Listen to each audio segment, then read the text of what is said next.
Hello guys! Hello Pisces! Welcome dito sa aking channel, Kapalaran 888. Welcome! Alamin natin kung anong messages, vibration, gabay energy para sa lahat ng Pisces. This is weekly tarot reading. So, tingnan natin yung last week ng buwan ng April 2025. From April 28 to. Tapos, kalahati na din or first week na din ng May. So, tingnan natin. Pisces, ano ba ang message na para sa'yo? Okay. Please comment down below if you resonated, guys. Okay. First card natin is Crescent Moon. Keep moving forward. You got this. Wow, Pisces. Ang ganda ng message mo. Okay, tingnan natin yung second deck. Oops, sorry.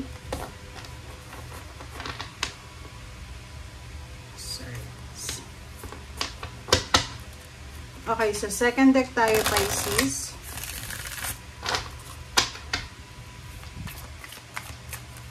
Oops. Okay, second deck is Archangel Uriel. Come into harmony and balance. Use your power for peace. So, for the last week of April 2025, and normally it's 3 days ng last 3 days ng April, tapos yung remaining days is May na. Sinasabi sa'yo dito ng unang barahan na keep moving forward, you got this. So, wag kang mag-alala, Pisces, kung ano man itong mga nangyayari sa buhay mo sa ngayon. Sinasabi na wag kang tumigil. Okay, wag kang tumigil, wag kang titigil. Just keep moving, keep working forward. Okay? And next card mo is Archangel Uriel. Sinasabi na kailangan mong, kumbaga, hanapin yung harmony and balance sa buhay mo. And prioritize peace. Okay? Prioritize peace and harmony.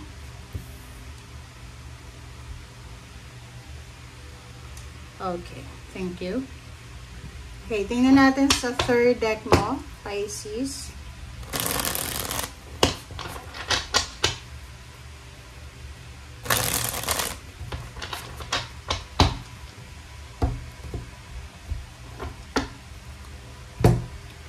Okay, first two cards tayo.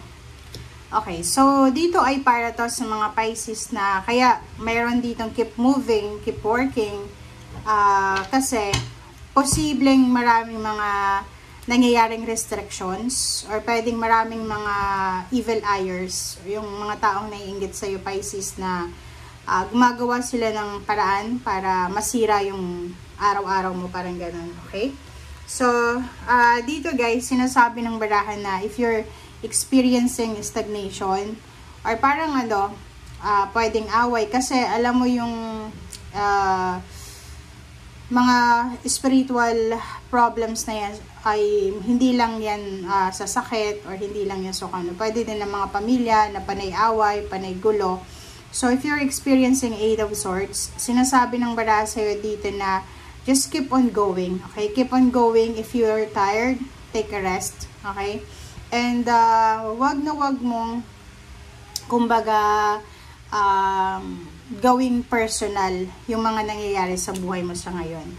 And 7 of Swords, mag-iingat ka. Okay? Be careful, Pisces, kasi meron ditong air signs, Gemini, Libra, Aquarius, or pwedeng fire sign, Leo, Aries, Sagittarius, or earth signs, Virgo, Capricorn, or Taurus, or any zodiac signs na posibleng hindi siya maganda para sa'yo. Maybe isa ang taong itong tinatawag na energetic vampires na uubusin niya yung lakas mo. Pwedeng tagabalita to kasi 7 of Swords, pwedeng mga chismis ang dala sa'yo, gulo, or alam mo yon, yung balita na matitreaten ka, matitrigger ka.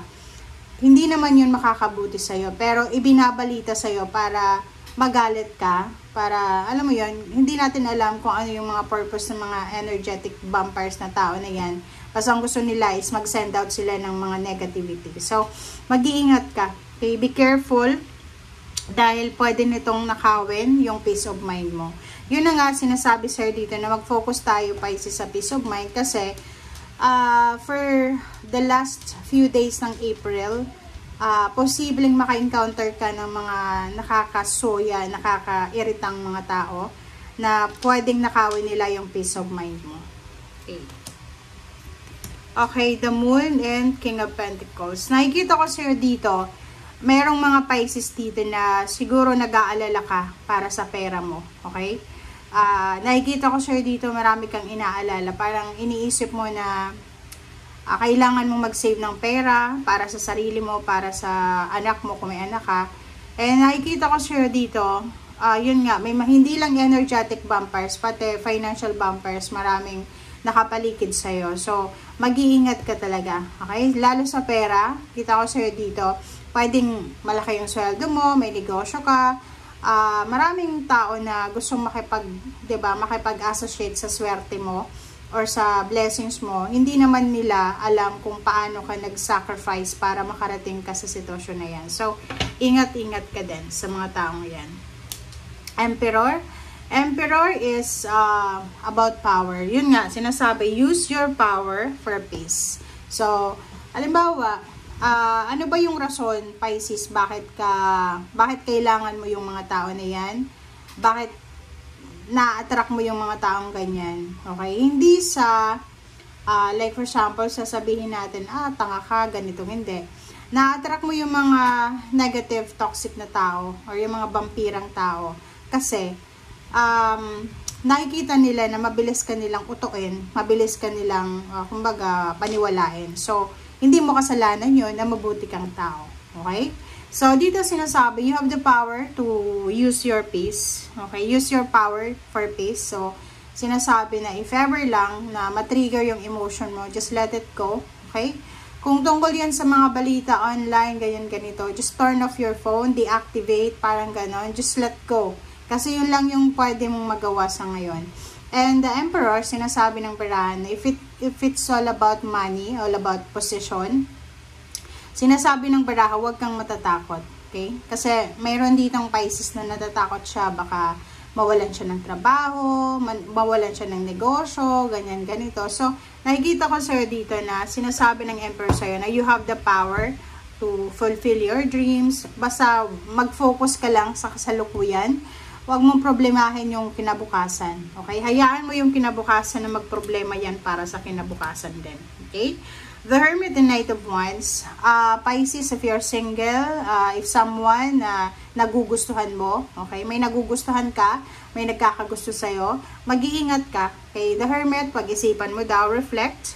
Pag-isipan natin, hanapin natin yung tamang information. Kasi minsan, di ba, pag sobrang in love, pag sobrang excited, hindi ka na nakikinig sa mga sinasabi ng mga tao sa paligid mo. So, dito sinasabi na maging careful tayo sa mga taong gustong pumasok sa buhay natin. And yun, hanapin natin yung tamang information, hanapin natin yung tamang tao. Okay? Justice is a good karma card. So, 3 of Wands. And last card is High Priestess. Wow. So, okay, Pisces. Kung naalala mo, yung mga past readings mo, maraming pagkakataon na lumalabas yung High Priestess. So, this 3 cards na to, kumbaga, mayroong ipapakita sa iyo ang universe na, kumbaga, rason kung bakit nangyari sa iyo yung past na yon. Justice, good karma, karmic blessings, karmic contract. Pwedeng nag-aantay ka ng visa, citizenship, contract signing, ano bang mga dokumento ang kailangan mong or hinihintay mo. So, dito sinasabi ng barahan na posibleng dumating na siya. So, expect the unexpected blessings, okay? And yung justice is all about balance. So, nakikita ko sa'yo dito na maganda na makipag-associate ka sa mga Libra. Libra lang ha, hindi kasama yung Aquarius tsaka Gemini, Libra. Kasi sinasabi dito ng barahan na yung Libra na to ay pwedeng makatulong sa'yo para maging peaceful ka. And at the same time, nandito yung Justice card para balansehin yung mga nangyayari sa buhay mo.